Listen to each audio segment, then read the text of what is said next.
I didn't get a drink till we got back to the hotel, and by that time my tongue was the size of a salami and hanging down to the floor just like Elvis's. He's our Cocker Spaniel back home. I'll say one nice thing about Egypt. The Coke tastes just as good as the Coke back home. It's the classic Coke, too, not the other kind. And they give you plenty of ice, which I like to crunch with my teeth. So, for the sake of transparency, I read whatever copy of each of these books I find the cheapest, and sometimes that means getting the 2009 reprints, which brings forth comparisons to the 2011 Animorphs reprints. For Animorphs, a long-form story that's actually very dependent on its mid-1990s setting, Scholastic decided to update the story to match modern technology, pop culture, and slang. For Goosebumps, a series of standalone horror yarns for little kids, they kept everything intact, maintaining its early 90s setting so hard as to have a reference to the goddamn Cola Wars. New Coke was discontinued in 2002, when the audience for these reprints were in diapers. Oh, but if we keep Xena as Rachel's nickname, the readers will be confused. Scholastics, what even are you?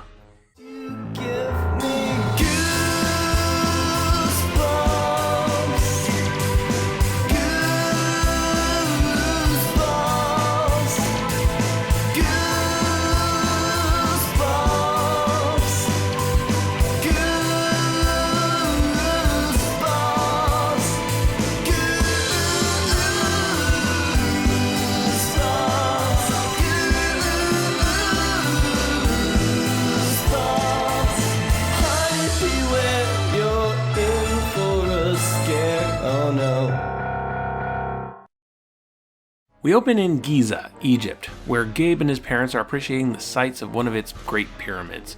Well, the parents are. Gabe is incredibly thirsty and demanding some water, which the parents just shrug off. Bring water bottles into the Egyptian sun? Don't be a wimp, kid. Gabe's parents are taking a business vacation. They're in the refrigeration business and travel around the world selling equipment, and sometimes they'll bring along their dehydrated kid. But Egypt holds a special place in their hearts. We're Egyptian, you see. I mean, both sets of my grandparents came from Egypt. They moved to the United States around 1930. My mom and dad were both born in Michigan. We were all very excited to see the country our ancestors came from. Oh, neat. For some reason, I was under the impression that all the Goosebumps protagonists were white, but every character in this book is either Egyptian or Egyptian American. That's what I get for presuming. You know what they say about those who presume? They make a pr out of Sue and Unfortunately, this is not enough to make up for the fact that Gabe is a whiny shit who doesn't act his age. When the family returns to their hotel in Cairo, the parents get word of a business opportunity in Alexandria, and they have to catch a plane in an hour. Gabe doesn't want to go, though. He wants to see his Uncle Ben, who's alive, suck it, Spider-Man, an archaeologist working on one of the pyramids. Eventually, he talks his family into letting him stay with his uncle, but he didn't account for his cousin being here. One more thing, Mom said, grinning for some reason. You might want to think about this. I don't care what it is, I insisted. I choose Uncle Ben. Sari is also on Christmas vacation, Mom said, and she's staying with him too. Barf! I cried, and flung myself down on the couch and began pounding the cushions with both fists. Jesus, fuck, kid. You're not a toddler, you're 12 years old. What the hell are you doing? At this point, when I realized I was going to be stuck with this little turd, he already ranked as the second worst protagonist after Evan from Monster Blood. But then I found out exactly why he hated his cousin Sari, and Gabe shot up to the top of the list. She thought she was really hot stuff because she could get to the last level of Super Mario World. But it wasn't fair because I don't have a Super Nintendo, only regular Nintendo, so I never get to practice. I think that's what she liked about me best, that she could beat me at games and things. Sari is the most competitive person I know. She has to be the first and best at everything. If everyone around is catching the flu, she has to be the first one to catch it. Oh, brilliant. He's an insecure, whiny man-child who's upset about girls playing video games. Exactly the kind of character I wanted to read about in 2017. I can't wait to hear his opinion on the Ghostbusters reboot. I hate the world. Anyway, Gabe's parents leave Gabe alone in the hotel room to wait for Uncle Ben, and the little idiot starts to go stir-crazy. They don't even have any English language television except CNN. Actually, compared to all the other Goosebumps books I've read thus far, there's a lot of real brands mentioned here. CNN, Coca-Cola, Nintendo. This book feels especially sponsored. We learn that Gabe has a tiny shrunken mummy hand that he found at a yard sale back in the US. The kid who sold it to him called it the Summoner, though Chekhov's actual human hand you carry around in your pocket might be a more appropriate name. Uncle Ben and Sari show up. Well, actually, Uncle Ben comes into the room dressed as bandages like a mummy, which is a dumb prank I'm surprised the hotel allowed, but I guess it gives us a legit chapter-ending cliffhanger. Uncle Ben is a scatterbrained joker who doesn't take things too seriously. Sari is constantly teasing Gabe over something or other. Gabe is constantly on guard, looking out for ways to one-up for her. It's just a gaggle of responsible human beings who will approach the challenges ahead of them with intelligence and wisdom. Uncle Ben brings the two kids to the pyramid to show off the progress they've made mapping out the maze of tunnels within. Ben and his crew seem to be getting close to finding the burial chamber of the Pharaoh Khufu, which... Wait, that's a real dude. Is this taking place in the actual Great Pyramid of Giza? I had assumed this was a fictional pyramid R.L. Stine had whipped up. Not sure how I feel about him getting his fingers all over the real place. Our three idiots go inside and meet up with the crew. Among them is a local man, Ahmed, a mean-looking man who insists Uncle Ben is about to unleash a deadly curse that will doom them all. If this was the 1930s, he would be played by Boris Karloff in brownface. Gabe and Sari wander off. Sari wants to show Gabe something, but they get separated on the way there. Eventually, Gabe stumbles into a room with a large sarcophagus, but oh no, the lid is slowly starting to open. Is it a mummy? No, it's just Sari giving Gabe a spook. Now, Sari is a 12-year-old girl, and she somehow managed to open the heavy stone lid of the sarcophagus. Hey, could we get some steroid tests over here? Uncle Ben finds them and is furious that they wandered off unsupervised, which is totally fair, but doesn't say anything about them playing around with fragile artifacts like the dumb Americans they are. Uncle Ben brings them back to the hotel, but gets called back when he learns that two of his workers fell ill to a mysterious sickness. Uncle Ben leaves with the clear instructions that the two kids are not to leave the hotel. 5 minutes later, the kids leave the hotel. They head off to a nearby museum to check out their only thing about our culture Westerners care about exhibit, the mummy exhibit, and there Gabe geeks out about how mummies are made. Do you know the first thing they did? They removed the brain. Yuck, stop, she said, sticking out her tongue and making a disgusted face. Don't you know about this? I asked, delighted that I had some truly gruesome information that she didn't. Please, enough, she said, holding up one hand as if to fend me off. No, this is interesting, I insisted. The brain had to come out first. They had this special tool. It was like a long, skinny hook. They pushed it up the corpse's nose until it reached the brain, and then wiggled it back and forth, until the brain became mush. Stop, Sari pleaded, covering her ears.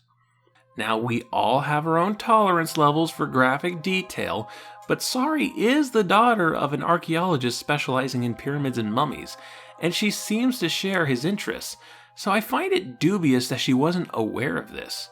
At this time, Ahmed shows up with a very stern look on his face, and he starts chasing the kids around the museum. Eventually, they're cornered, and Ahmed is all, "What the hell was that all about? Ahmed was sent here by Uncle Ben to look for you two. Why are you acting like I'm the villain?" Feeling ashamed for running, the two kids follow Ahmed out and get into his car, but Ahmed starts driving in the direction opposite to the hotel where he said Uncle Ben was. This has turned into some straight-up child abduction. Gabe and Sari realize what's going on pretty quickly and manage to jump out of the car before it gets too far. This is super real, guys. Remember in the last book when we had an evil Polaroid camera? This is just a guy kidnapping kids. Gabe and Sari return to the hotel. Uncle Ben has clearly not returned. Ahmed was even lying about that. When Uncle Ben finally does show up, they do something unprecedented for this series. They tell him what happened. Unfortunately, Uncle Ben is kind of an idiot who can't believe it because Ahmed has a really good resume, I guess. Ahmed? Uncle Ben kept repeating the name as if he just couldn't believe it. He came to me with excellent credentials and references, he said. He's a cartographer. He studies ancient Egyptian. He's mainly interested in the wall writings and symbols we uncover. Nothing in his credentials or references suggested he was a child abductor. I don't think he put accurate information on his resume. Of course, nobody tries to contact law enforcement. Uncle Ben is still caught up in whatever strangeness made his workers sick, and he decides he's got to go back to the pyramid for, reasons. And since Ahmed might show up at the hotel, Uncle Ben brings Gabe and Sari along. So they all go to the Great Pyramid of Giza with nobody else there, and start looking around for... I don't know what they're doing. Earlier it was established that Gabe's shoe keeps getting untied, which gets its payoff here when Gabe bends down to tie it and ends up losing the group, getting lost in the tunnels. He does have this beeping location device Uncle Ben gave him, but he refuses to turn it on because Sari would laugh at him and then go make feminism videos on YouTube. Gabe wanders and wanders, and eventually wanders into the wrong place and the floor gives out beneath him. He falls into a very spooky chamber with a bunch of scorpions, a tar pit, and a lot of mummies. Mummies of all shapes and sizes, posed around in unnatural ways. Gabe freaks out and falls into one thing or another when finally Sari shows up by herself. They're about to leave to look for Uncle Ben when who would arrive but Ahmed. It's time for the big villain info dump.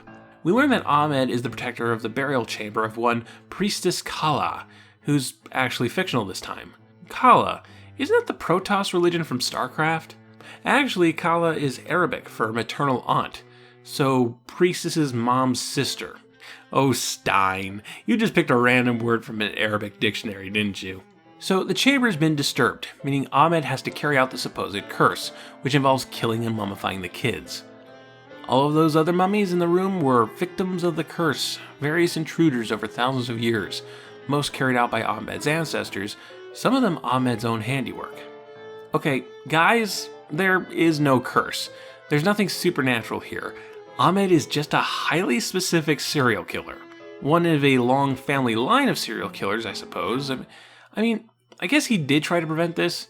He supposedly scared those workers into falling ill, no idea how that works, and he intended to kidnap the kids to create a hostage situation that would force Uncle Ben to abandon his excavation. But now the kids have broken in and, well, now I just gotta kill ya. It's an unexpectedly human threat for Goosebumps, something not the least bit supernatural and not at all goofy. It's a mix of stranger danger and the evil foreigner. While all the characters are of Egyptian descent, Ahmed is the only named native Egyptian character in the entire book. Everyone else is from Michigan, so it's still a case of hapless Americans being attacked by a non-American. I was really hoping that Ahmed was going to be some red herring character, that the kids were going to suspect him because they're assholes, only for there to be something actually supernatural afoot that Ahmed was trying to save them from. Uncle Ben shows up, but Ahmed knocks him out and stuffs him into a sarcophagus. He then puts the kids into a second sarcophagus and starts prepping. He's got a busy night of murder and disembowelment ahead of him. This is in the same series as The Beast from the East? You sure? Okay. However, Uncle Ben knows that these sarcophaguses actually have secret panels, something Ahmed didn't know because Ahmed was raised by his serial killer father to spend the rest of his life in this room utilizing these sarcophaguses in his killing, while Uncle Ben read a book on Egypt once. The kids and Uncle Ben make a run for it, but are pursued by Ahmed. As a last-ditch effort, Gabe pulls out the little mummy hand out of his pocket, and, well, I guess it's only right that we get some actual mummy monsters in this book. Lowering the torch a few inches, Ahmed squinted at the mummy hand. Then his eyes grew wider, and his mouth dropped open in surprise. He cried out. I couldn't understand what he was saying. The words were in a language I never heard. Ancient Egyptian, maybe. He took a step back, his surprised expression quickly replaced by a wide-eyed look of fear. The hand of the priestess! He cried. At least that's what I think he cried, because I was suddenly distracted by what was going on behind him. Sari uttered a low cry. All three of us stared over Ahmed's shoulder in disbelief. A mummy propped against the wall appeared to lean forward. Another mummy, lying on his back, slowly sat up, creaking as it raised itself. No, I cried, still holding the mummy hand high. Sari and Uncle Ben were gaping as the chamber filled with motion, as the mummies creaked and groaned to life. Okay, I've got like a bajillion questions, but I suppose the most important one is how the hell did the magical mummified hand of an Egyptian priestess get from an undiscovered chamber in the Pyramid of Giza to some guy's yard sale in Michigan? Okay, maybe it's not too weird when you remember Hobby Lobby was caught smuggling artifacts out of Iraq, but it is contrived as hell. I guess one of Ahmed's ancestors really screwed the pooch on the whole chamber guardian / serial killer family business thing. What do you mean a grave robber got in? And you let him escape? Well, what did they take? The gold? Statues? Her what? The mummies roughhouse for a bit, threaten to throw Ahmed in the tar pit, but Ahmed manages to get away, fleeing for his life, and the mummies return to their original position. And R.L. Stine crosses his arms and huffs. There, I put mummies in the mummy book. You happy? So Gabe, Sari, and Uncle Ben return to the hotel and have a good old laugh about this. Sure, Ahmed is still out there. There's no reason why he wouldn't continue to pursue us, and he might hurt other people, but at least we're even closer as a family. Also, we witness a supernatural act that brings our theological convictions shattered to dust, but you should have seen the look on your face. Yeah, they might as well have been white people. This book is weird. Its threat just seems too human and real for this kind of series. It's based in real places and deals with real cultures, but doesn't take the time to educate the 11-year-old readers on these subjects. Instead, it opts to use the quote-unquote foreignness as a central source of tension throughout the series. The result is that the bustling city streets of Cairo are meant to be as unsettling to your average Midwestern kid as the scorpion-filled tombs. It's not Egypt is evil, just Egypt isn't Wisconsin, and wouldn't you rather be in Wisconsin? It's an uncomfortable book, with only 4 pages of actual universal horror mummies walking around to justify its title, and distract you from the fact that this book is mostly about attempted child murder. When you combine this with some major ass pulls with things like the Mummy Hand, and Gabe being the worst protagonist we've had thus far, you end up with a bad book. And not even bad in a fun, campy horror way. Bad in a queasy, flinching way. Bad in a nails on chalkboard kind of way. It's not the dumbest Goosebumps book I've read thus far, but it might be the least fun. I give The Curse of the Mummy's Tomb a home enema kit out of 10.